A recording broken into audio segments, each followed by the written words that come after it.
그래서 결국 제가 신 의료기술과 혁신적 발전 전략 이렇게 했잖아요. 그러니까 지금 새로운 거는 미래를 얘기하는 거고 기술과 패러다임이 같은 얘기고 혁신과 발전이 하나의 카테고리에서 되기 때문에 오늘은 미래의 기술 중에서도 바이오 기술 그거를 이끌어가는 전략을 어떻게 세울 것인가 얘기하도록 하겠습니다. 최적의 수술 환경 대안, 감염 원천 차단, 스마트 혁명 선도, 차별화된 입원 환자 서비스, 환자를 위한 따뜻한 병원, 지역과 함께하는 특별한 치유, 지역과 상생 발전하는 좋은 병원, 평화 시대를 여는 내국 보호들의 거점 병원. 어느 병원인가요? 지명시병원.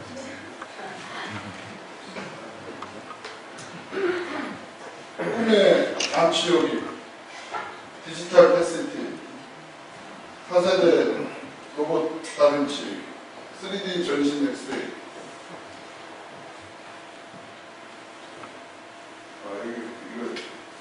이게 두 번째 슬라이드인데 제가 방금 여기까지 보면 명지병원이죠? 네?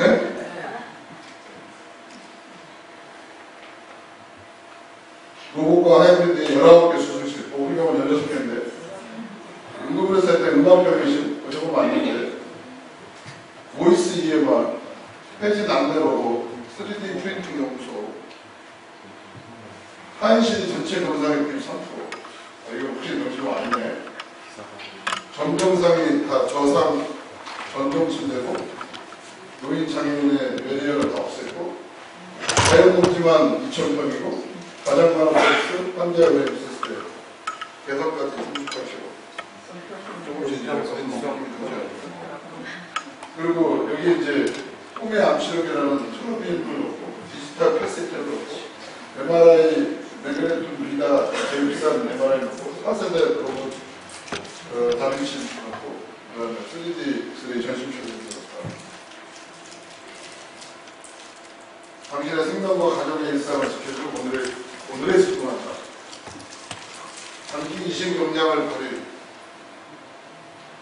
장기 이식 분야 최고의 병원을 만들겠다.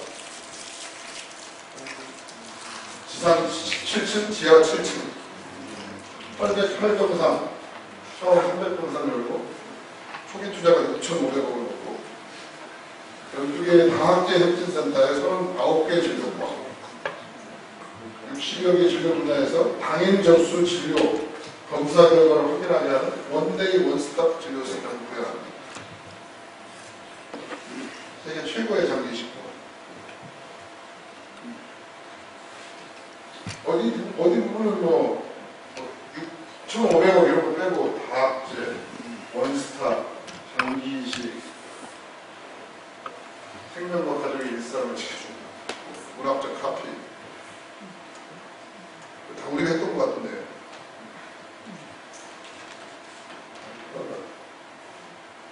이게 4월달에 오픈하는 은평성모병원이 지금 보도자료로 뜬 겁니다.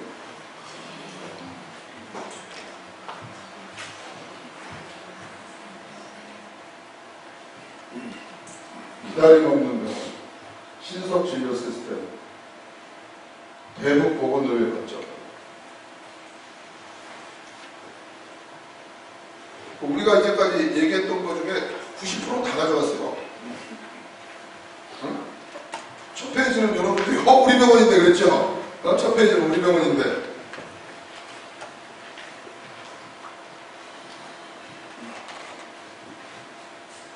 갑자기 왜 이사장이 장기이식 하자고 그랬을까?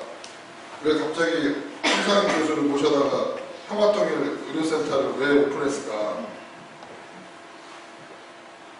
황상익 교수님이라고 서울대 이쪽 의사교실 하시는 교수님이 3월부터 근무하셔서 저희가 이미 지금 4월달에 4월이나 5월달에 심포지엄에서 참여 심포지엄 하는데 지금 우리 병원에 명지병원 본원에 평화와 통일을 위한 명지병원 인문학 연구센터를 오픈했어요. 같이 평화통일 의학센터를 이미 이제 시작을 했어요. 나는 은평성모가 대북 보건의료의 거점 이런 얘기를 할 거라고 생각도 안 하고 한 건데 내가 마치 쟤네들이 저거를 할 거를 알고 그거에 대한 엔티도트로 이거를 한 것처럼 됐어. 나는 사실 뭐 은평선거 정도 내가 머리에 염두를 두고 고민하지는 않는데 사실 제가 얘네들이 딱 하는 거 보고 굉장히 깜짝 놀랐어요. 사실 다빈치니 무슨 트루비니 돈으로 하는 거는 별로 겁 안 나요. 어차피 저쪽은 돈 많고 우리가 이제까지 머리 게임으로 이 상황에 대해서 돌파한 적이 없잖아요. 근데 그 혁신에 대한 컨셉, 환자 중심에 대한 컨셉, 우리가 대한민국에서 가장 독보적이라고 하는 거를 이미 다 가져가서 자기는 더 잘하겠다.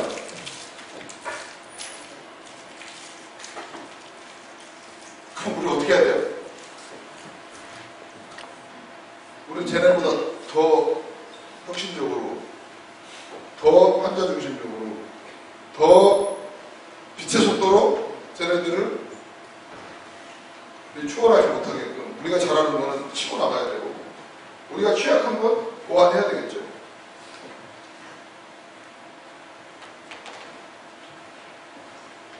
이게 지금 7만 톤짜리 여기에 지금 연구동으로 이게 지원 중이고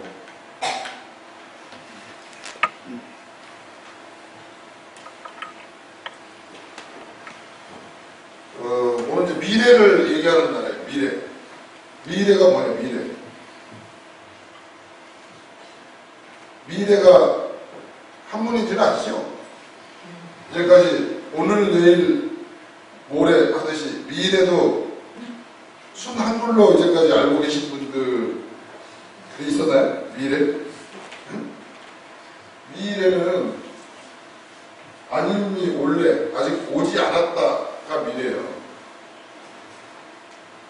아직 오지 않은 때를 미래라고 합니다. 아직 오지 않은 때, 어원적으로. 그래서 한마디로 미래를 영어로 규정하면 앞으로 올 거라고 기대되는 시간을 미래라고 한다는 거예요.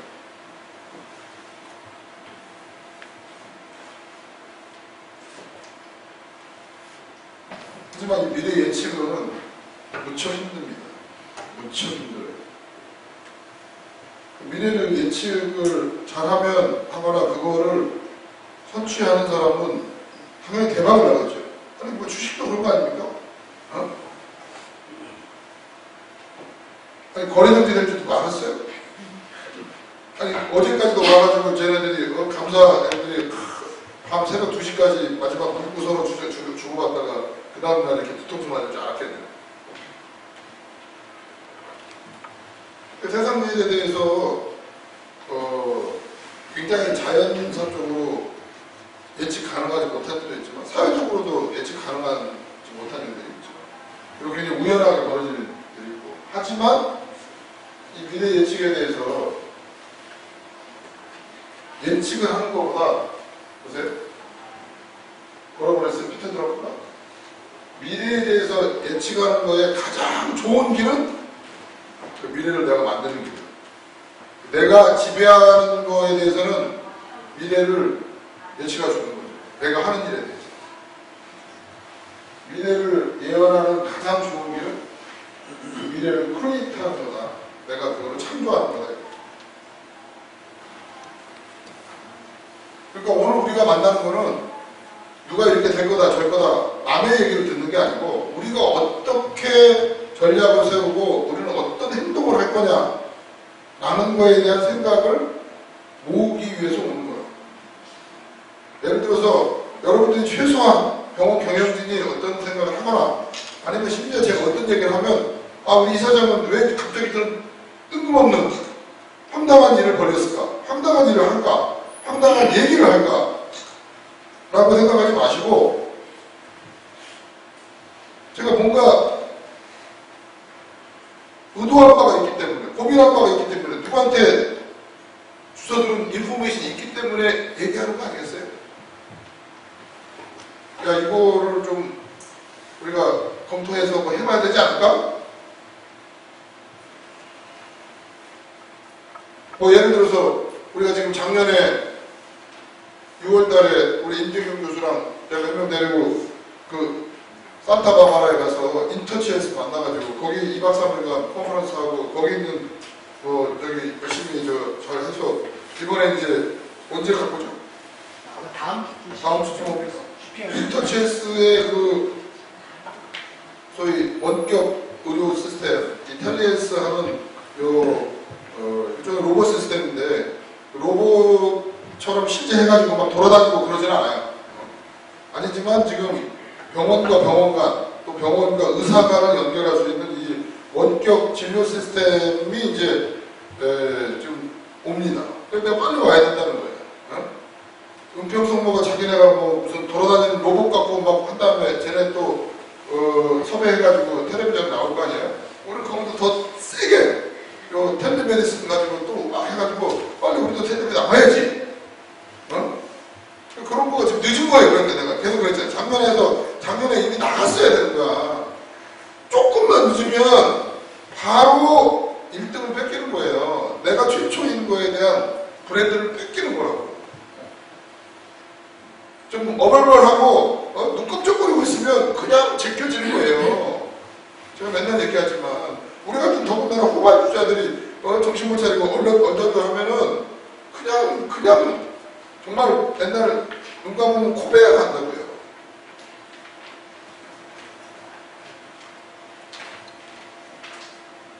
그래서 어차피 미래를 예측하는 거는 어두운 밤에 차를 몰고 시골길을 달리는 거랑 가깝기 때문에 이래나 저래나 그 예측 자체가 우리의 판단 자체를 내리는데 하나의 감각적 근거는 되겠지만 그거에 대한 솔리드한 확증적 근거가 될 수는 없습니다. 그 한때 전 세계 시장을 점유했던 코닥 필름이 정말 이 디지털 카메라로 전환되는 상황에 대해서 그거를 끝까지 수용 안 하고 버티다가 결국 이제 파산해서 이거를 다 넘기게 됐죠. 코닥만 그랬나요? 2007년도에 스마트폰 나오고 이 디지털라이제이션의 이 급격한 소용돌이 그 딱 10년 사이에, 10년 전 얘기입니다. 2007년에 했습니다. 2008년, 5년, 10년, 11년 사이에 여러분들이 아는 노키아 전 세계 넘버원 모바일 폰 제조업체가 넘어갔고요. 여러분이 잘 아는 하인츠 토마토 케찹 만드는 회사 그 망해서 없어졌습니다. 페남이라는 항공사 없어졌고요. 이게 다 최근에 일어난 겁니다. 몇 년 사이에. 시어스라고 지금도 미국 가면 제일 많은 일종의 우리가 보면 신제품 가게라고 해야 되나 마트 같은 거죠. 이마트 같은 그런 것도 넘어갔죠. 스토어 프로모티브 이게 마지막 날 마지막 세일을 해서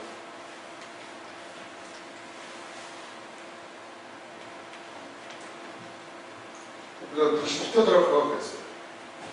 아무도 미래를 예측할 수는 없지만 현재에 대한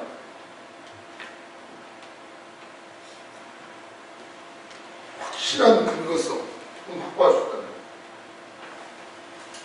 거예요. 지금에 대한 확실한 자기의 근거를 가지면 미래를 예측할 수는 없지만 여기서부터 미래를 만들어갈 수 있다. 그런 얘기죠. 그래서 현재를 아는 것이 오히려 미래에 대한 어떤 추상적인 시나리오를 만드는 게 아니라 현재 상황을 제대로 이해하는 게 미래성의, 미래 예측의 핵심이거든. 현재에 대한 촉을 제대로 세우는 게 미래 예측과 전략의 핵심이다라는 거예요.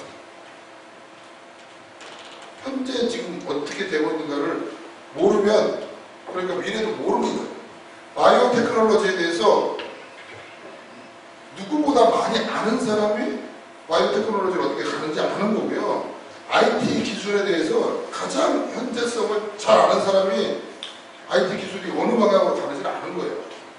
추상적으로 귀동량으로 그냥 대충 이럴 거다 혼내고 전문가한테 의뢰하고 거기서 뭐 저 미래 뭐 전략 보고서 받고 그렇게 하는 게 아니라 그걸 갖고 가는 사람이 최고 의사결정권자들이 또는 경영진이 그거에 대해서 현재에 대해서 정확하게 모든 거를 알고 장악해야만 그 사람이 그거를 이끌어갈 수 있다는 겁니다. 그게 리더십인 거예요.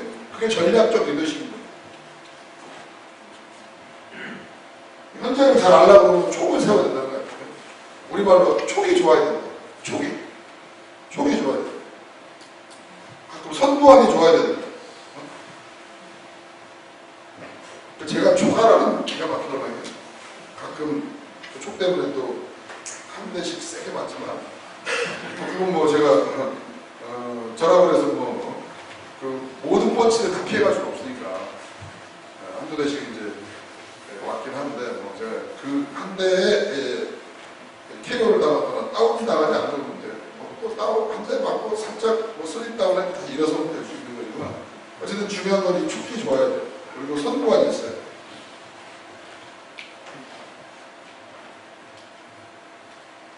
제일 대표적인 거 AI. 우리가 여러분 그 한때 그 뭐 흥분시켰던 IBM의 왓슨 어떻게 됐어요? AI?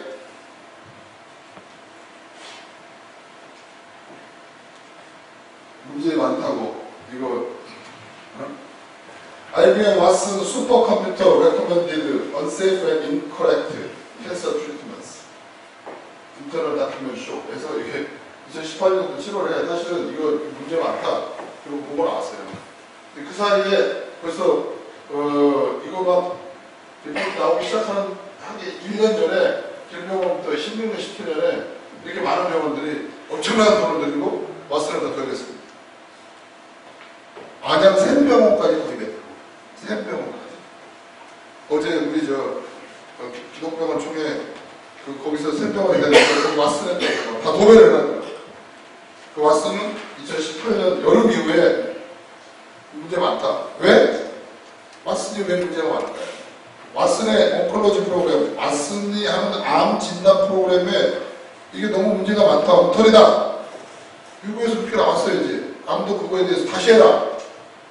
이게 메모리얼 슬로운 캐터링 캔서 센터, 슬로운 캐터링 캔서 센터 미국에 있는 거기 있는 자료를 갖고 했는데 그 자료가 다 부실하고 부정확하다는 거예요.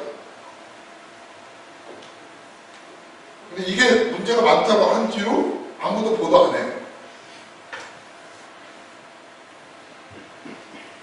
촉을 잘못 센 거죠. 그러면 이게 예측이 쉽지 않은 거예요. 어떤 게 과연 무조건 첨단이라고 모르지 않고요. 무조건 지금 뭐 가장 최신이라고 해도 좋은 게 아닙니다.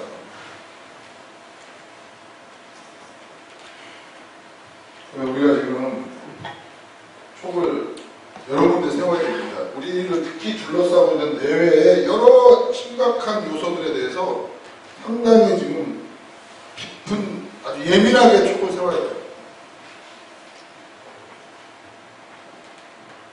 그래서 이런 이제 여러 요소들이 있는데 다른 지금 통제 가능한 요소 이전에 최소한 이 기술적인 요소들은요 객관적인 사실이기 때문에 공부를 하고 정보를 입수해서 좀 알아야 된다니까요. 무지하면 절대로 상황을 돌파할 수 없어요. 공부해야 된다. 그리고 계속 정보를 취득하고 업그레이드를 해야 된다는 거예요. 오늘은 그 기준에서도 저는 지금 바이오 테크놀로지를 하는 겁니다. IT 기술을 좀 하라고 이제 정지훈 전 소장님을 왔는데 여러분들이 정지훈 소장 얘기하면서 IT 기술의 뭐 여러 가지 얘기에 대한 거를 얼마나 더 생생하게 접했는지 모르겠어요. 여러분들이 판단을 해보시는데 얼마나 생생하게 들었는지 모르겠는데 저는 지금부터 왜 캔서롭을 인수했고 지금 도대체 우리가 카티하는 게 뭔지를 여러분들한테 설명을 해드릴게요. 최소한 우리가 하고 있는 것뿐만 아니라 그 전후에 지금 전 세계 바이오 테크놀로지가 지금 어디로 가고 있는지 제대로 좀 설명을 한번 해드릴 테니까 들어보셨으면 좋겠습니다. 원래 이렇게 우리를 둘러싼 일반적인 환경은 우리가 통제할 수 없는 영역입니다. 쓰나미가 갑자기 몰아치는 거, 아니 후쿠시마 원전이 터질 거라는 거 누가 알겠어요? 그건 통제할 수 없는 원인이죠. 갑자기 리만 브라더스 사태가 터져갖고 세계 경제 위기가 왔다. 그건 우리가 예측할 수 없는, 통제할 수 없는 요소입니다. 하지만 이런 기술적인 요소는 예측을 할 수 있죠. 그리고 이거를 받아 안을 수 있는 우리의 운영 환경은 어느 정도는 우리가 통제가 가능하고 상대적인 겁니다. 그리고 내부 환경은 정말로 우리에 의해서 바뀌어질 수 있는 거죠. 그러니까 내부 환경은 완벽하게 장악해야 될 거고, 운영 환경은 적절하게 잘 통제를 하면서 결국 통제할 수 없는 외부 환경의 일반 조건에 대해서 촉을 세우고 그거에 대해서 정확한 정보와 판단력을 가져야 된다. 메디컬 바이오테크놀로지, 이거야말로 이제 우리가 인간을 치료하고 예방하는 그런 모든 의학적, 진단적 그 생산물을 연구하고 개발하는 걸 메디컬 바이오테크놀로지라고 개념을 짓습니다. 오늘은 그 중에 4가지 꼭지를 여러분들한테 얘기합니다. 1번 프리시전 메디슨, 정밀의학. 2번 캔서 이뮤노테라피, 항암 면역 또는 면역 항암제. 3번 마이크로바이옴, 장내 세균. 마지막이 뉴로사이언스, 뇌과학이에요. 우리 빌 게이츠 사부님이 작년에 JP 모건 이제 컨퍼런스에 기조연설을 했어요. 제가 JP 모건 컨퍼런스를 제가 작년에 처음 봤습니다. 몇 번 가보려고 했는데 그때는 갈 수가 없어요. 왜냐하면 이 JP 모건 컨퍼런스는 JP 모건이라는 세계적인 투자회사가 37년, 38년째 매년 하는데 그 샌프란시스코에 제일 오래된 세인트 프란시스라는 호텔에서 합니다. 근데 이게 리미티드 프레스만 하는 거예요. 즉 JP모건이 초청 한 사람만 참석할 수가 있어요. 아무리 큰 회사라고 해도 또는 아무리 무슨 저거라고 해도 본사에서 초청 안 해주면 못 가요. 한국에서는 대략 40-50군데만 초청합니다. 기업체 40-50군데만. 바이오텍 회사 중에 그 중에는 일부는 크게 상장된 회사도 있고요. 실제 상장이 안 된 회사도 있고 자기네들이 쭉 신청받아서 거기서 딱 심사해갖고 몇 명을 뽑아서 이제 데려가는 겁니다. 신생도 데려가고 오래된 데를 데려가고. 셀트리온이나 삼성 바이오로직스 같이 큰 회사들은 당연히 초청하고요. 거기도 심지어 작년에는 셀트리온이나 삼성 바이오로직스 굉장히 조그만 방에서 발표를 시켰는데 금년에 좀 큰 방에서 발표를 시켰어요. 제가 금년에도 갔다 오고 작년에 갔잖아요. 이거 무조건 1월 첫 주 주말부터 무조건 껴있는 1월 첫 주 주말 1월 1 빼고는 그 1, 2일이 시작하는 거 금년에는 1월 4일부터 시작했고요. 그때 샌프란시스코에 있는 모든 호텔값은 평상시의 호텔값의 3배입니다. 정말 평상시 가면 한 5, 6만원 주고 50불에도 60불 주고 자야 될 그런 그 모터인 같은 데가 기본이 25만원 받아요. 내가 볼 때 3배가 아니라 5배쯤 하는 거예요. 그래서 내년 1월달 JP모건을 가기 위해서 제가 1월달에 샌프란시스코를 떠나고 와서 1월 말에 내년치 호텔을 벌써 예약했어요. 내년치. 저는 2년 해보니까 이제 알겠더라고요. 무조건 빨리 해야 된다. 그럼 좀 싸니까. 제가 작년에 JP모건을 이 컨퍼런스는 전 세계 바이오텍 회사를 1000군데 정도로 초청합니다. 1000군데에다가 딱 티켓 2장 줘요. 그럼 2000명이잖아요. 그리고 나머지 또 관계자들 해서 또한 2000명, 4000명 정도 초청하고요. 나머지는 자기네 JP모건에 관련된 투자사들만 다 모읍니다. 다 초청합니다. 실제로는 한 8,000명 정도 초청되는데 여기서 3박 4일간 거의 10개 방에서 하루에 딱 30분씩 모든 이제 기업들이 나와서 PT를 해요. 30분 하니까 20분하고 10분 쉬고 20분하고 10분 쉬고 1시간에 2타임씩. 그러면은 아침 7시 반부터 해서 오후 5시 반까지 있으니까 점심시간도 없이 쭉 그냥 하면은 한 12개, 14개 돌아가지 않겠어요. 그러니까 그게 하루에 120군데 정도가 돌아가면 나흘 하면 한 500군데 발표하는 거예요.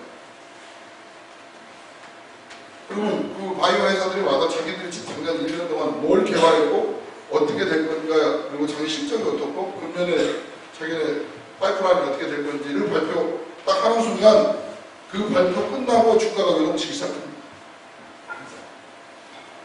네, 그런데 다행히 제가 작년 금년에 초청이 됐어요. 병원 이사장으로 초청된 건 아니고요. 어쨌든 바이오텍의 최연면으로 제가 이제 초청이 된 거니까 역시 JP모건은 회사를 해야지 가는구나 저는 이제 알게 됐죠. 작년에 이제 딱 갔는데 작년에 기조연설이 특별히 빌 게이츠가 와서 하는 거예요. 그래서 왜 빌 게이츠가 연설하게 될까? 빌 게이츠 한번 보려고. 제가 제 인생에 지난 30년 동안 누구 한 사람의 연설을 듣기 위해서 1시간 20분을 줄 서서 기다렸거든요. 메인 방이 굉장히 작아서 이게 1시간 반 정도 줄을 섰는데 결국은 제 앞에서 잘려가지고 제가 그 옆방에서 비디오를 봤어요. 근데 왜 기다렸는지 내가 막 한심하더라고. 1시간 20분. 그래서 화가 났는데 빌 게이츠가 연설을 딱 시작하고 5분 지난 다음에 그 모든 화가 풀렸어요. 내가 기다릴 만한 가치가 있구나. 근데 빌 게이츠가 그리고 천재긴 천재네 라고 생각을 했는데 왜 빌 게이츠가 이 기조연설을 했어요? 여러분, 빌 게이츠가 지금 뭐예요? 마이크로소프트에 뭐 되나요? 빌 게이츠가 마이크로소프트의 첫 파운더긴 하지만 지금 빌 게이츠는 마이크로소프트의 최대 주주예요? 교회 아니에요. 아니에요. 경영에 관련해요? 안 해요. 그래서 IT에 대해서 뭐 하는 게 있어요? 없어요. 그럼 이 사람 뭐 하는 거죠? 빌 게이츠 멜린다 재단의 오너예요. 재단. 거기에 자기 모든 주식을 바꿨어요. 빌 게이츠 멜린다 재단. 멜린다는 자기 부인 이름이잖아요. 자기 십몇 년 같이 있던 비서랑 결혼해서 빌 게이츠 정도 되면은 자기 옆에 있는 젊은 이쁜 비서 15년 같이 있다가 결혼도 하더라고요.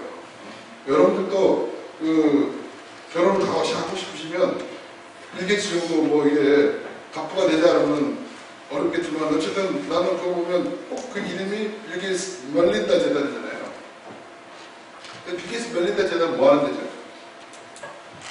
소아마비를 비롯해서 전 세계에 뭐 에이즈가 됐건 뭐가 됐건 전 세계에 이런 희귀나치병과 새로운 그 차원에서의 질병 퇴치를 지원하는 그거에 대한 R&D를 지원하는 게 빌 게이츠 멜린다 재단의 제1의 목표예요. 거꾸로 얘기하면 빌 게이츠 멜린다 재단은 거의 지금 NIH 미국의 정부가 주는 국가 그랜트 다음에 민간에도 주는 가장 큰 메디컬 바이오 R&D 펀드예요. 그래서 빌 게이츠 재단에도 뭐를 했다. 물론 이게 유니세프나 무슨 뭐 유엔하고도 하는 것도 WHO하고도 하는 프로젝트는 많지만 빌 게이츠에서 투자했다. 빌 게이츠가 투자하면 마이크로소프트도 투자합니다. 마이크로소프트 경영에 관여하지 않지만. 그리고 빌 게이츠가 어디다 투자하거나 지원했다 그러면 누가 또 따라오죠? 워렌 버핏이 투자해요. 한마디로 바이오계에 지금 바이오 투자업계에 가장 큰 손이 누구예요? 빌 게이츠예요. 여러분들도 오 그래요? 실제 그래요. 지금 그 다음 최근에 가장 떠오르는 큰 손은 누구죠? JP모건 가서 딱 할 때 자기 회사 소개할 때 마이크로소프트에서 이번 얼마 IBM에서 저희한테 얼마 펀드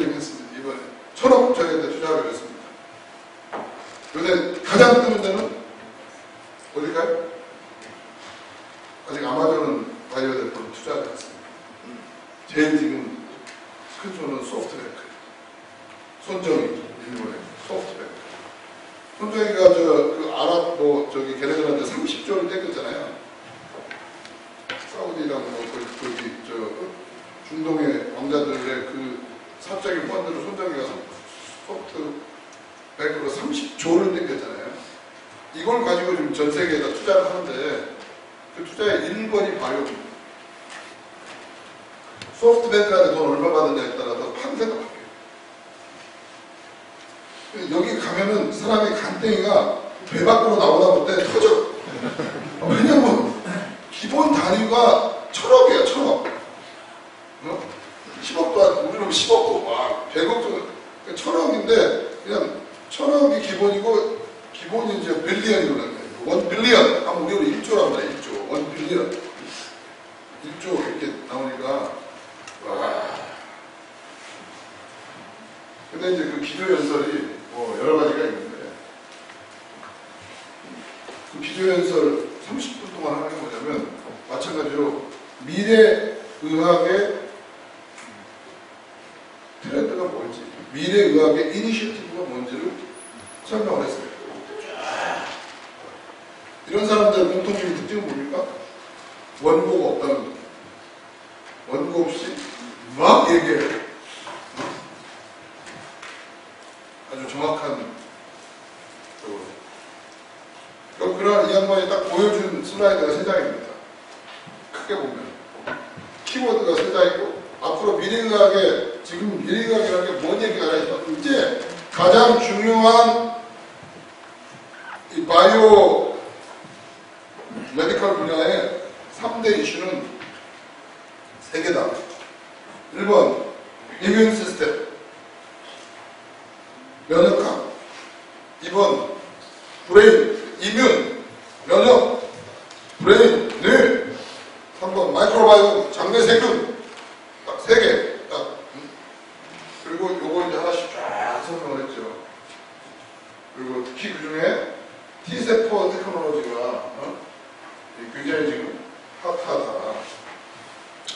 이게 미래를 열 거다. 우리는 여기다 투자할 거다. 여기다 올인할 거다. 이렇게 얘기를 하는 거죠.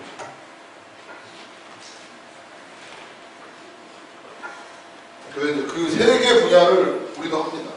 어떻게 할 건지. 우리 빌 게이츠 선생님이 사고가 교시하신 대로 우리도 이 3개 분야를 하죠. 빌 게이츠 선생님이 교시해서 할까요? 아니면 그 양반이 이게 되니까 얘기하는 거죠. 그리고 그거의 가장 베이스가 되는 게 프리시전 메디슨입니다. 프리시전 메디슨. 프리시전 메디슨. 프리시전 메디슨. 정밀의학이라고 한 번이라도 들어본 사람. 아니야. 이게 솔직하게 들어봤다고 그러고 손 안 들을 것 같고, 안 들어봤다고 그러면 저쪽까지도 안 가. 그냥 자신있게, 나 프리시전 메디슨이라는 게 들어는 봤지만, 그래도, 그래도 뭔지 안다. 내가 좀 안다. 내가 이거 알아서, 우리 딸내미나 누가, 프리시전 메디슨 정밀의학이 뭐예요? 그러면 내가 한 1분 정도 설명해 줄 수 있다. 1분. 여기 앞에. 우리, 그래도, 오동진 선생 설명 안 돼, 1분? 우리 의료진들은 그래도 의학적인 게 있으니까, 우리 뒤에 간호파트 이하 행정직들 중에, 그래도 명지병원에 지금 임직원인데, 정밀의학에 대해서 딱 하면, 내가 1분을 설명할 수 있다. 손 들어보세요. 오늘 지금 제 강의를 듣고, 또 1분을 설명을 못하면 대신 내일 한 끼 굶으세요.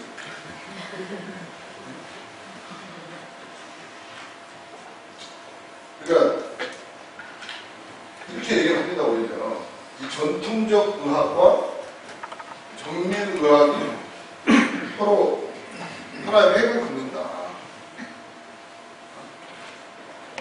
그 정도로 이제 프리시전 메디슨이라는 개념이 현대의학을 상징하는, 현대의학이라는 게 언제부터 현대의학일까요?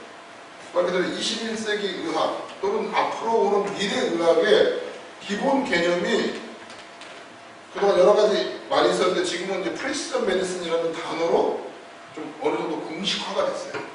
공식화가. 근데 이게 지금 프리시전 메디슨이라는 정밀의학이라는 거는 어느 정도 공용어가 된 그런 공식적인 개념이 됐어요. 이것과 유사한 개념들을 이제는 다 버리고 그냥 프리시전 메디슨, 정밀의학이라는 단어로 통일이 됐다는 거예요. 여기 이제 설명을 안 보냐 되지만 그 이유가 뭐냐면 2015년도에 오바마가 나와서 그 프리시전 메디슨 이니셔티브라는 그 관련된 법안과 이거를 직접 연두교수로 나와서 쫙 발표를 했어요. 뭐에 비교해서? 프리시전 메디슨은 뭐에 비교해서? 자기가 누구야? 자기가 존 F 케네디. 존 F 케네디가 1961년에 나와서 뭐 얘기했어요? 달을 정복하기. 문샷 프로젝트를 얘기했잖아요. 완전히 그 61년도에 존 F 케네디가 나와서 문샷 프로젝트. 달나라를 내가 10년 안에 간다. 우주공학이 미국의 미래다. 왜 그랬죠? 바로 전에 스푸트니크를 쏘았잖아요. 우주선, 소련이. 그러니까 우리는 올인해서 소련이 쏜 우주선을 확 앞질러서 우리가 먼저 달나라에 가겠다. 문샷 프로젝트의 비전을 보여줘요. 똑같이 그거를 그대로 패러디해서 15년도에 연두에 1월 며칠 날 나와가지고 오바마가 제안을 했습니다. 프리시전 메디슨 이니셔티브. 우리는 정밀의학으로 바이오 메디칼에 미국이 새로운 신천지를 개척하고 우주공학으로 미국이 새로운 그 과학 강국이자 이 세계를 리드하는 그 영광을 차지했듯이 프리시전 메디슨으로 국가적인 지원을 하겠다라고 이걸 한 거예요. 이거 굉장히 큰 거죠. 아마 오바마의 여러 가지 뭐 예를 들면 오바마 케어 뭐 이런 얘기만 들었겠지만 오바마에 대한 평가 중에 나중에 세월이 지나서 존 F 케네디에 대해서 여러분들 어떻게 기억합니까? 존 F 케네디의 가장 위대한 업적. 미국 사람은 쿠바 사태 났을 때 뭐 그거를 뭐 소련하고 붙하고 이겼다. 그 다음에 스페이스 전략이에요. 우주 전략, 문샷 프로젝트를 발전하고 그거를 추진했다. 그거 말고 아니 존 F 케네디가 사는 후 3년 만에 암살당해 죽었는데 뭘 했겠어요? 아마 오바마 통치 8년에 대한 나중에 평가에서 이런저런 거는 무슨 뭐 민주당이 어떻고 공화당이 어떻고 뭐 다 오바마 케어 어떻고 이거 다 어차피 정치적이고 사회적인 이슈라 세월이 지나고 몇십 년 지나면 다 없어질 거예요. 뭔지 그거 그 시절에 벌어졌던 정치적 쟁점이야. 하지만 아마 계속 오바마의 이름이 남아있는 거는 제가 볼 때는 요 프리시전 메디슨 이니셔티브를 비롯한 요 의학적 발전에 완전히 하나의 딱 깃발을 꽂을 거라고. 여기서 얘기하는 그래서 프리시전 메디슨에 대한 데피니션 이거는 새로운 트렌드로서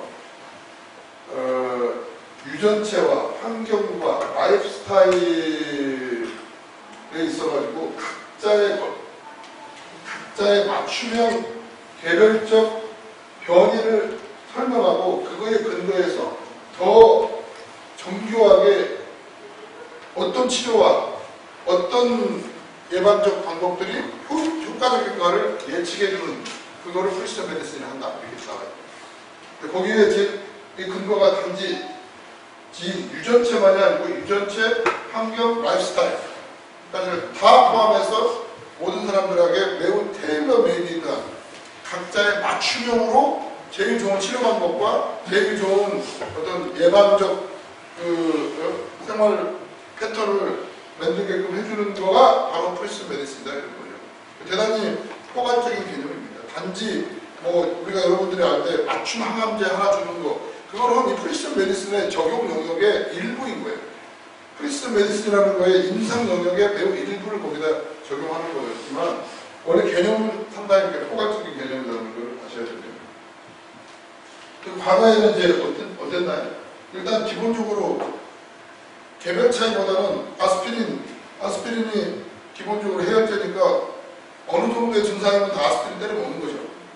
어느 정도 되면은 다 사람마다 조금씩 그 감수성이 다르고 그거에 대한 부작용이 다르지만 그거는 사람마다 차이고 일단 특정한 약, 특정한 치료법이 그런 저거를 빼고 그냥 다 적용하는 거예요. 마치 우리가 학교 교육하고 비슷하게 우리도 학교 교육 다 개별적인 개성과 차이가 다 있음에도 불구하고 그거를 고려하지 않고 똑같은 국영수 쭉 기본 과목에서 그거 공부해! 그리고 모아놓고 30명, 40명 앞에서 설명하고 알아들었냐? 그리고 똑같은 시험 문제 보고 그거 한 다음에 하는 거잖아요. 사실 그게 근대 교육이고 의학도 그게 근현대 의학이었죠. 요걸 이제 조금 더 이제 분류하는 거예요. 좀 더 분류해서 이렇게 있는데 요거를 좀 사람별로, 서브타입별로, 뭐 인구학적으로, 뭐 또는 이런 그 특성들을 찾아가지고 임상적 특성을 찾아서 분류하고 그 바이오마커들을 찾아서 분류해서 좀 통으로 안 하고 요거를 조금 더 세밀하게 분석하는 거가 이제 분류 의학이라고 할 수 있으면 그 다음에 이거를 개별화해서 모든 개개인의 완벽하게 맞춤형으로 해주는 그걸 이제 프리시전 메디슨의 기본 원리라고 얘기하는 거죠. 그래서 한때는 이 프리시전 메디슨이 퍼스널라이즈드 메디슨, 뭐 인디비주얼라이즈드 메디슨, 개별화되고 맞춤 의학이라는 말로 한때 얘기가 됐어요. 초장에 그런 얘기를 같이 다 썼어요. 근데 그런 얘기들은 프리시전 메디슨의 하나의 특성으로 설명하는 거가 되고요. 그래서 이 정밀화학을 구현하려고 그러면 상당히 많은 데이터들이 필요합니다. 유전체뿐만 아니고 유전체가 전사되는 거, 그거를 전사에 관련된 그런 정보를 트랜스크립톰이라고 그러고, 그 다음에 요게 이제 발현되는 이제 단백질로 되는 건 프로테오드라고 그러고, 이거를 지금 다 할 수 있는 데이터를 모으고, 그 다음에 사회적 관계와 이 메디컬 레코드, 또 의학적 기록이 필요하죠. 그 다음에 이게 지금 어떻게 표현 형질이 되고, 또 그렇게 관련된 마이크로바이옴이나 다른 부분들이 어떻게 관계되는가에 대한 연관된 데이터를 다 나중에 모아서 이게 이제 하면 한 사람당 6 테라바이트 정도의 정보가 모여서 한 사람한테 주어지는 그 종합 정보를 만들 수 있다. 이런 패러다임입니다. 그래서 프리시전 메디슨은 일단 제일 중요한 거는 그렇기 때문에 여기 기초가 되는 건 당연히 DNA 시퀀싱, 염기 서열 분석을 하는 거고, 그거에 근거해서 치료와 예후를 예측하고 그거에 대한 선택적인 그 치료 방법을 골라서 해주는 거를 정밀하게 베이스가 됩니다. 이거가 비즈니스로 했을 때 그러면 아직까지는 그러다 보니까 역시 DNA 분석하는 그 비즈니스, 그 시장이 전체 정밀의학 시장에서 아직까지가 가장 큰 폭을 차지하고 있습니다. 요거가 지금 DNA 시퀀싱 하는 거고요. DNA 시퀀싱 하는 거는 어떻게 하는지 좀 보여주겠지만, 지금 우리나라도 지금 뭐 마크로젠이나 이런 회사들을 비롯해서 몇 개 지금 선두주자들이 이제 DNA 시퀀싱을 하고 있죠. 그리고 DNA 시퀀싱보다 또 한편으로 중요한 거가 요 바이오 인포메틱스, 유전자에 대한 수많은 정보가 있어 보니까 구슬이 소말라도 꺼야 되는데 그걸 분석하는 거가 바이오 인포메틱스고, 또 그 밑에는 이제 이 빅데이터를 분석하는 빅데이터 아날리틱스가 있고, 거기에 근거해서 새로운 약을 발견하고 컴패니언 다이그노시스하고 이런 것들이 지금 다 하나의 이제 지금 프리시전 메디슨 그 자체로 연결되어 있는 비즈니스 마켓입니다.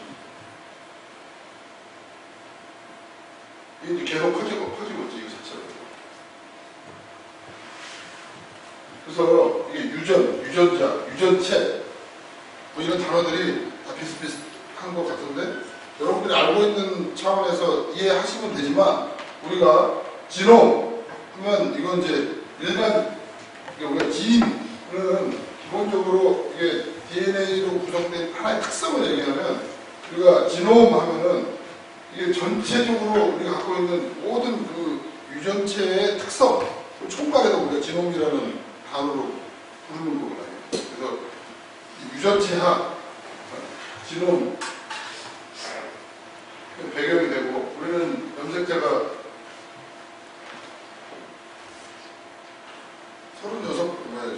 46개를 갖고 있죠. 23쌍을 갖고 있으니까.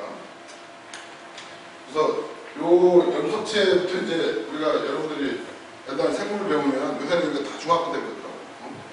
염색체 하나가 풀어져서 이렇게 결국 이제 DNA 헬릭스 마슨 크리게 했던 거기까지 이제 쭉 해서 여기까지 가서 가는 이 DNA 이중나선까지 가서 이 모든 우리의 몸에 있는 풀 DNA 46개의 염색체에 들어있는 전체 안에 있는 DNA를 다 풀어서 그거를 분석을 하게 됐기 때문에 지금 프리시즌 메디슨이 가능할 수 있다는 그 지놈을 분석할 수 있는 기술이 발전됐어요.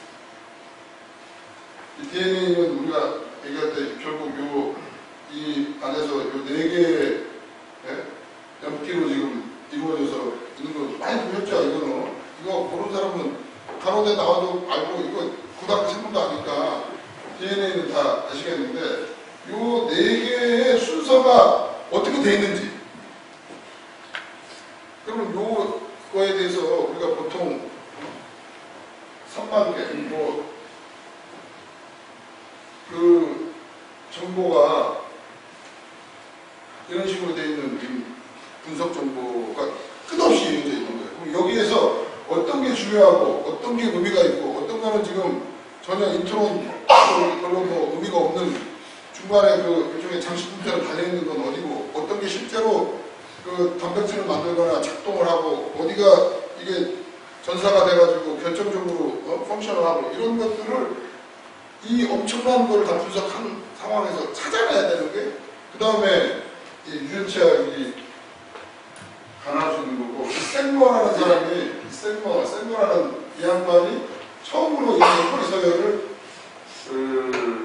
분석하는 방법을 개발해냈어요. 이제 PCR 해가지고 이 DNA 가닥을 이제 아주 이제 기본적인 방법으로 한 거죠. 시험체를 풀어가지고 쭉. 그러다가 이 생어 방식으로 2000년도까지 하는 92년부터 2001년까지 10년 동안의 진흥 프로젝트를 진행을 한 겁니다. 그래서 처음으로 인간의 모든 염색체를 풀로 다 하는 걸 했는데 그 다음에 한 7년이 6, 7년이 지나서 차세대 넥스트 제너레이션 시퀀싱 분석법이라는 새로운 획기적인 분석법을 개발이 된 거예요. 이때부터 이제 DNA 분석의 새로운 비즈니스가 형성이 되기 시작한 겁니다. 이 방법론에 대해서까지 여러분들이 아실 건 없고 그냥 저런 게 있나 보다 이렇게 그냥 보고 가시면 되고요. 그래서 이 지놈을 이 염색체 이 지놈을 처음으로 완성한 거는 2000년이에요. 왜 쉬워요? 2000년이고 그 당시에 2002년도 1월 달에 2000년대 했다고 했는데 딱 그러고 1년 지나서 2002년도 1월에 그 당시에 대통령이 누구죠? 미국 대통령이 2000년은 클린턴 아닌가? 2002년이면 클린턴 맞죠? 물어주세요. 2000년 하는 것 같은데 클린턴이 나와가지고 우리가 인간 개놈 프로젝트를 완성했다. 그리고 그때도 연두기자가 나와서 얘기를 했어요. 근데 그때 이거를 인간의 지놈을 처음으로 풀로 다 해서 10년 만에 이거를 해냈을 때 그때 한 사람의 염색체를 분석하게 들어간 돈이 얼마냐면 그게 지금 돈으로 한 사람 5,600원. 그다음에 한 사람 하는데 5,600원이에요. 그리고 실제로 요거를 위해서 각 나라에서 우리 것도 하나씩 해주세요. 이러고 해가지고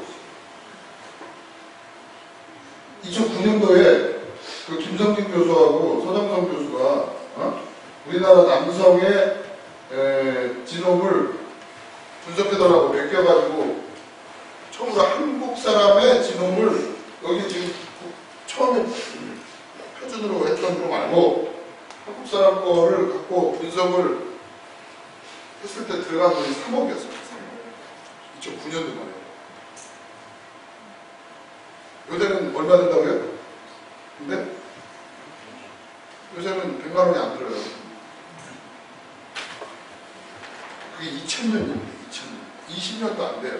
20년 전에 처음으로 인류가 인간의 전체 유전자 분석을 하는데 성공했고, 그게 딱 여기 이걸 영국적 2006년도 여기서 이제 NGS가 처음 새로운 넥스트 차세대 넥스트 제너레이션 시퀀스 차세대 연기서열 분석 기술이 개발되고 2007년도에 상용화 돼서 일루미나에서 그 기계가 출시되면서부터 요 5천억짜리 분석 가격이 560억으로 떨어지고 50억으로 떨어지고 5억으로 떨어지고 5천만 원으로 떨어지고 500만 원으로 떨어지고 50만 원대까지 떨어지는 기술의 파괴적인 생각이 이루어진 거예요.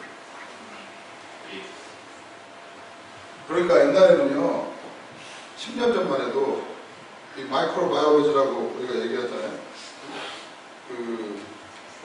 이거에 대한 연구를 할 수가 없어요. 뭐 하나 맡기면 너무 비싸기 때문에. 뭐 하나 가서 샘플 맡기면 한 사람 거 뭐 하는데 2천만 원, 3천만 원 되는데 무슨 연구를 합니까? 지금같이 한 30만 원 해야지 여러 개 갖다가 넣어보지.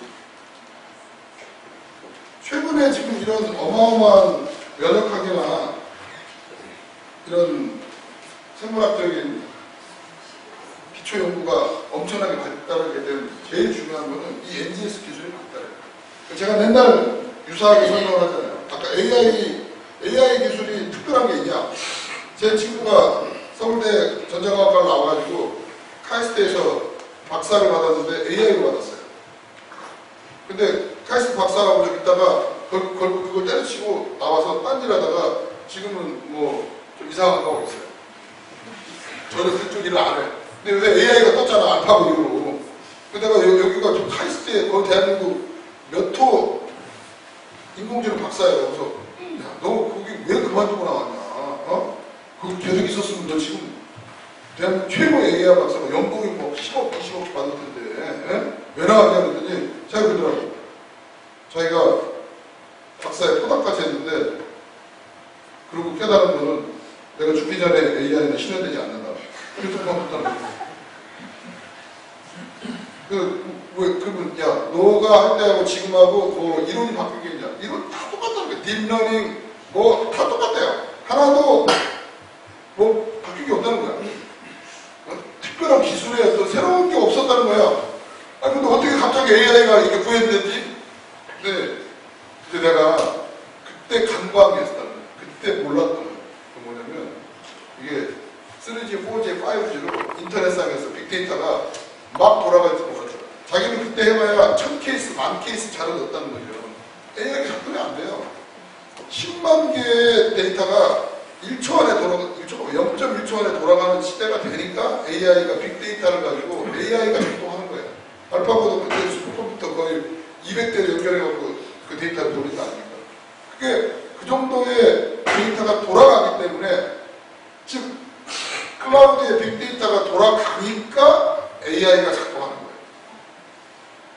지금 마이크로바이올로지가 지난 10몇 년 사이에 특히 최근 2010년 이후에 이렇게 엄청나게 발전해서 면역 감염되고 뭐고 이런 새로운 신으로 기술, 새로운 바이오 기술, 새로운 바이오 비즈니스가 왜 열렸냐? 그건 이 NGS의 기술과 유전체 분석 기술의 발달 때문에 돌아가는 거예요. 제가 면역학 좀 이따 하겠지만 면역학에 대한 이론 이미 20년 전에 내셔서 30년 전에 있었습니다. 제가 대학교 때도 의과대 교수님이 오셔서 그때부터 내가 생생하게 이렇게 앞으로 조만간 멀지 않아 암 치료, 암의 전공은 면역학으로 한다 라고 그때도 얘기했어요. 근데 하나도 안 변했어요. 그 다음에 갑자기 노벨 학상을 받고 난리가 난 거예요. 사람들이 물어봐요. 이거 갑자기 어디서 튀어나온 거예요. 이론적으로 새로 튀어나온 게 아니에요. 이거가 갑자기 기술적으로 접근 가능하고 실현 가능한 언제부터요? 보세요. 이게 지금 언제부터인지 보면 이해가 되잖아요. 이 정도 돼야지 되는 거예요. 가격이 이 정도 돼야 막 돌리는 거예요. 막 갖다 돌릴 수 있는 거예요. 그래야 데이터가 나오는 거예요. 그전에는 뭐가 어떻게 무슨 중요한 유전자 건지 어디에 뭐가 지금 변이가 일어나는지 어떻게 합니까? 유전자 변이가 있는지 알 수가 없어요. 정말 비싸게 한 거죠. 그러다가 지금 최근 10여 년 사이에 혁명적인 변화가 있는 거예요. 제가 계속 여러분 혁명이 일어나고 있어요. 이런 혁명은 없는 거예요. 이게 2007년 8년에서 이때가 지금 딱 10년 됐다니까요. 10년. 일루미나가 NGS 기계 갖고 팔면서 돌리기 시작한. 그러니까 지금 일루미나라는 회사, 요 NGS 기계를 만든 일루미나라는 회사가 지금 미국의 시가총액이 얼마예요? 30조, 40조짜리 회사입니다. 지금 뭐 계속 올라가요, 거기는.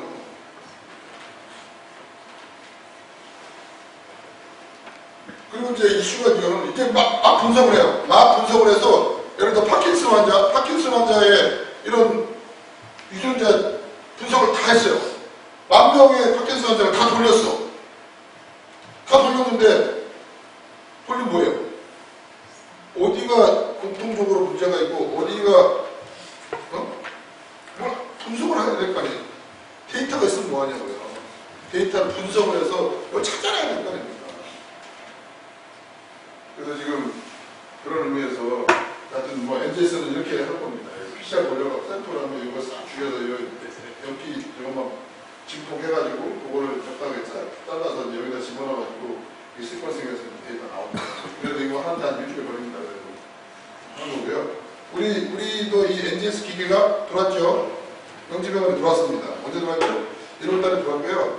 우리 인증돼서 우리도 지금 이제 건강보험까지 다 될 수 있게끔 드디어 NGS가 돌아가고 있습니다. 병원에 들어가는데 아세요? 얼마짜리 기계인지 아세요? NGS 기계가 기본적으로 우리 병원에 지금 넥스트 색이라고 넥스트 스펀싱 제일 노바색이라고 얼마 전에 나온 제 그건 아주 벌쾌합니다. 그건 20억짜리예요. 그 23억짜리 기계 말고 이 넥스트 색은 기계값하고 전체에 다 3억 5천 들어가요. 3억 5천짜리 지금 유전체 분석 기계가 지금 우리 병원 검사실에 가 있어요. 진단검사 의학과에. 그러니까 월요일날 점심시간에 다 가서 한번 보세요. 오 이게 그거야. 그리고 만나라가 아니고 당장 옆에 가서 그 기기가 들어가는 거 가서 보시라고요. 어떻게 이게 지금 이거 돌리고 있는지. 이 엔진스를 지금 제일 비즈니스를 잘하는 데가 파운데이션 1이라는 회사입니다. 파운데이션 1. 파운데이션 1은 원래 브로드웨이 인스티튜트라고 이거 하버드에 소속되어 있는 유전체 분석 연구소가 브로드 인스티튜트인데 브로드 인스티튜트하고 또 MIT 있는 데하고 또 거기 있는 이 유전체 분석 연구소 양쪽에서 설립한 회사고 거기에 빌 게이츠하고 오렌 버핏이 돈을 투자를 했던 그 회사가 파운데이션 1이고요. 이 파운데이션 1이 5년 전에 설립해가지고 아주 대박을 쳤죠. 왜냐하면 그 당시만 해도 계속 아까 얘기했지만 유전체 분석하면 뭐하냐는 거야. 이거를 유전체 분석한 거를 어디다 써먹어야 될 거 아니냐. 어디다 써먹을 건가? 임상적으로 적용을 어디다 할 거냐. 우리 병원에서 지금 건강검진센터, 지금 산업병원, 명지병원 다 건강검진센터에서 자기 유전체 분석하는 거 지금 맡길 수 있습니다. 200만 원이면 되고요. 200만 원으로 이제 에디셔널하게 지금 하면 다 해줘요.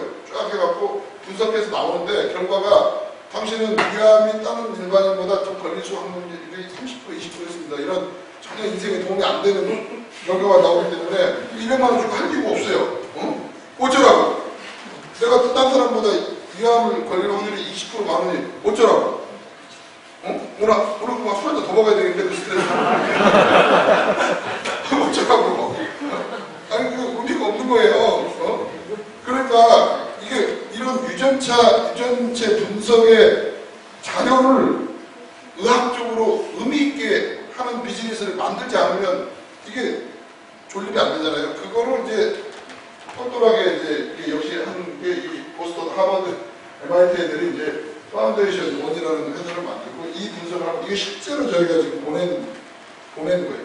사람 이름만 지었지만 우리가 몇 명의 환자들을 이미 지금 우리 병원 안에 프리시즌 메디슨 케어, 정밀의학 센터, 저희 병원에 지금 정밀의학 센터 소장이 누구예요? 명지병원에 정밀의학 센터 소장이 누구죠?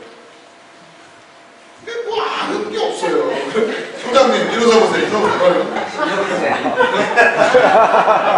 지금 미치겠어요 지금. 신영재 교수가 지금 정밀학 센터장인지도 몰라. 그런데 사람들은 명지병원에 정밀학 센터가 있는 거야? 뭐 이런 분위기고 아까 했잖아. 명지병원에 지금 요 유전체 분석하는 저 기계가 지금 들어와 있는 거야 지금? 우리가 지금 좀 더 우리가 지금 이제 이거를 병원에서 돌리면서 지금 그 다음 또 이게 회사하고 병원하고 기능이 다르기 때문에 지금 우리나라는 NGS를 연구용이 아니고 사람한테 돌리는 거는 어떤 이런 상업적 회사가 못하게 하고 있습니다. 아까 마크로젠 같은 회사가 지금 제일 많은 유전체 분석을 하고 1년에 1,000억씩 매출을 올리고 있는데 그 회사는 다 연구용으로 하는 거지. 지금 우리 건강보험에서 이런 식으로 우리가 지금 어떤 유전체 변이 분석을 해가지고 그거에 따른 맞춤 항암제를 쓰는 거를 하는 검사는 요 NGS 기관 통과를 받은 전국에 지금 55개, 56개, 우리가 57번째, 57개 병원에서만 하고 있어요. 57개 병원이 자기 병원 안에 저 3억 5천짜리 기기 갖다 놓고 자기 패널을 가지고 이걸 돌릴 수 있는 병원만 이 맞춤 항암제를 할 수 있는 그 건강보험이 지금 급여가 되고 있는 거예요. 그걸 다 인증 통과 2달 동안 열심히 김은조 교수가 아주 그냥 그거 해가지고 통과했고 이번에 새로 지금 4월 1일부터 새로 오신 진단검사학과 교수는 NGS를 전공한 NGS만 하는 건 아니고 NGS만 90% 그것만 하기로 하고 지금 유전체 분석만 하기로 하고 지금 새로 하나 이번에 스텝을 뽑았어요. 남 얘기를 하는 게 아니라 우리 얘기를 하는 거예요. 우리 얘기. 이건 은평성모보다 우리가 낫다니까요. 여러분들이. 우리가 정밀의학에서는 은평성모는 우리가 잽이 안 되는 거예요. 잽이. 지네가 아무리 돈질을 해도 이런 거 못 따라오는 거죠. 파운데이션에다가요. 이 환자는 지금 원래 이제 폐암 환자이고 그래서 이제 롱의 아데노시예요. 아데노카시노마인데 이 사람에 대해서 이 아데노카시노마를 지노믹 분석을 했어요. 유전체 분석을 했더니 여기에서 지금 그 유전체 변이가 의심되는 게 모든 우리가 지금 보면 이 어느 정도 암에 특별한 안티젠이 될 수 있는 암에 연관된 유전자 변이의 그 에피톱들이 다 있는데 그거가 이제 리스트가 다 있지 않겠어요? 암을 유발하는 이미 나름대로 밝혀진 암 유전자 변이들의 항목들이 있는데 ERB2는 상당히 증폭돼 있거나 아니면 이거 의심되고 뭐 NF2 이런 게 지금 다 이거는 관련이 있다고 보여지고 그 다음에 요 아래에 있는 거 EGFR이나 KRAS나 이런 거는 지금 없다 변이가 이렇게 보고가 나왔어요. 어디는 변이가 있고 요 위에 있는 유전자들은 변이가 있고 그 위에 있는 유전자들은 상당한 지금 연관성이 있다고 보고 요거는 이제 없다 이렇게 사람마다 이제 유전자 변이가 다르니까 이게 그 자기가 지금 발병한 암과의 상관성을 유전자 변이랑 매칭을 하는 거예요.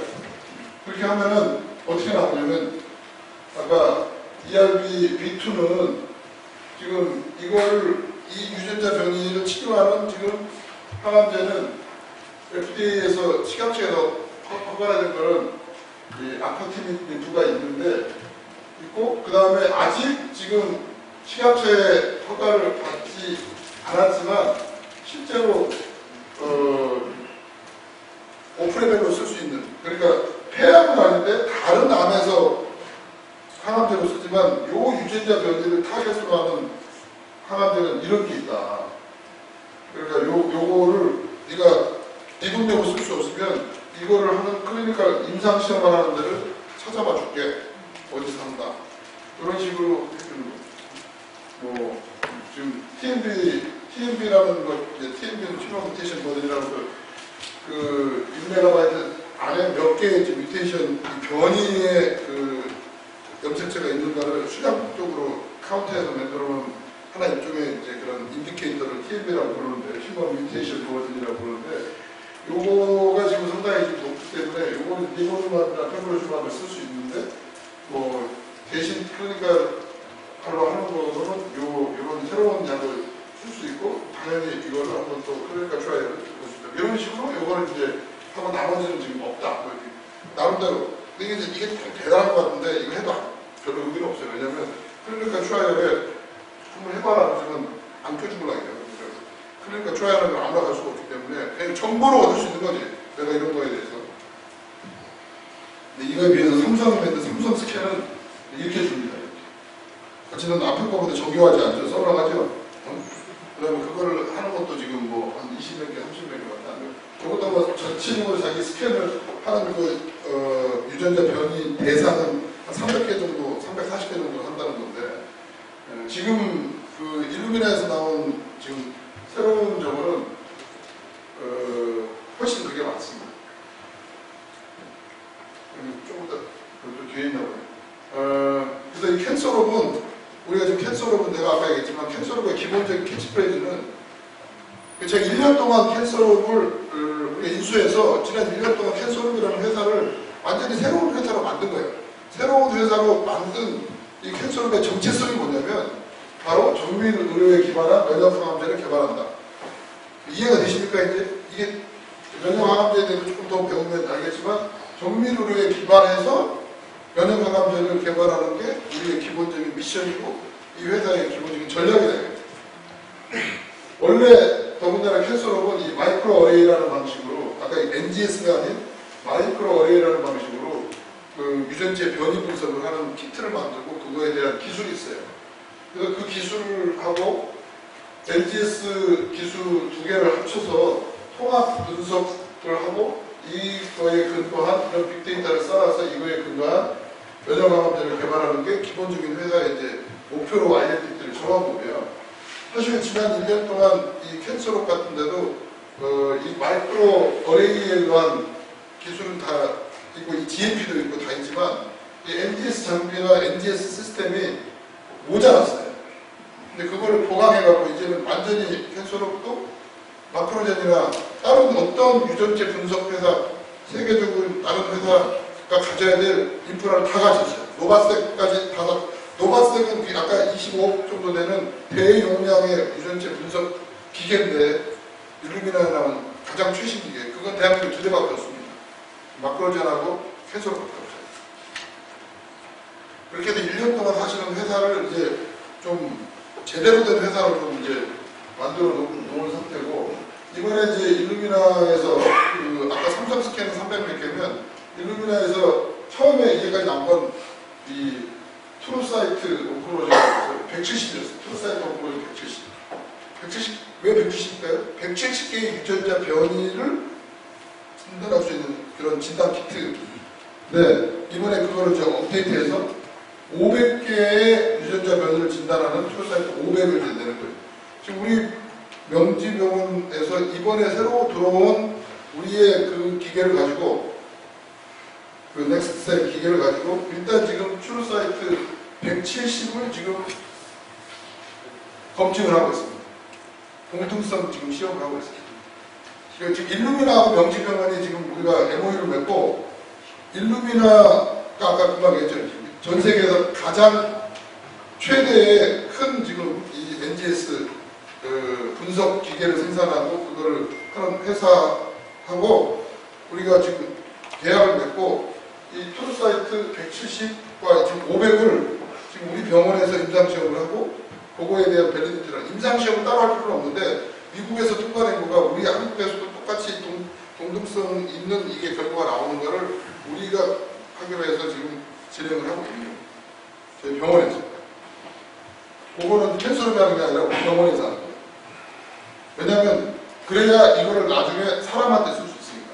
아까 했지만 지금 우리 환자한테 쓸 수 있는 거는 지금 의료기관만이 가능하기 때문에 이게 지금 이거를 유전체 분석 회사가 하면 안 되고 유전체 분석을 하는 병원이 해야 되거든요. 그러니까 우리가 사람들이 우리 병원과 캔서롭을 일종의 이 바이오 메디칼이 하나의 통합적인 그런 그 연관된 틀이 되는 거, 그런 플랫폼이 된 거예요. 사람들이 좋아하는 이유가 있는 거죠. 그래서 지금 예를 들어서 이게 이제 암 조직을 조직 분석을 해서 보게 되면 이렇게 완전히 암 조직 안에 리포사이트가 하나도 없어요. 면역세포 하나도 없어요. 이걸 갖다 뭐냐면 면역 데저트, 면역 사막화, 사막처럼 아무것도 없다는 거예요. 이뮨 데저트. 이 정도 이렇게 좀 충분히 면역세포가 리포사이트가 인피트레이션이 있고 이래야지 이게 이 환자는 면역 상태가 좋기 때문에 치료의 가능성이 좋을 수 있어요. 이 사람은 아무리 다른 면역 치료를 하건 무슨 치료를 해도 반응 못해. 지가 갖고 있는 분사가 하나도 없는데 어떻게 저과 싸우냐고요. 완전히 다. 이게 이제 좀 중간 단계. 그래서 지금 이렇게 앞으로 이제 이런 정밀화학 거를 해서 이런 세포, 조직세포, 이뮤노케미스트리랑 몸에 있는 면역세포의 프로파일링 이런 것들을 다 해서 환자마다 다른 치료 방법, 다른 개별 맞춤 치료를 하는 게 목표인 거예요. 그 치료를 하는 거는 병원에서 하는 거고, 그거를 분석해주고 그걸 하는 거는 회사에서 하는 거고, 그거에 대한 전체적인 풀사이클이 돌아가야 된다 이런 거죠. 그 틸이라고 해서 이제 틸이 이제 마찬가지로 종양 내에 침입 정도하고 그 안에 면역 그 세포들의 활성도를 같이 보는 거죠. CD4는 아시다 헬퍼, 킬러, 백케이셀, 그 다음에 PDR로 이런 것들이 지금 어떻게 되어 있는 거를 이제 보는 거에 따라 하는 거고요. 그래서 정밀화학은 결국 right diagnosis, 아주 정확한 진단, 정확한 타겟, 정확한 치료, 그리고 정확한 모니터링과 정확한 테스트를 통해서 완전히 이런 5가지의 그 요소들을 환자마다 정밀하게, 정확하게 개별화해서 투여하고 그거를 치료 방식까지를 하는, 단지 분석만 하는 게 아니라 이게 치료까지 완성이 되는 건데, 프리슨 메디슨은 결국 병원의 미래인 겁니다. 병원의 미래.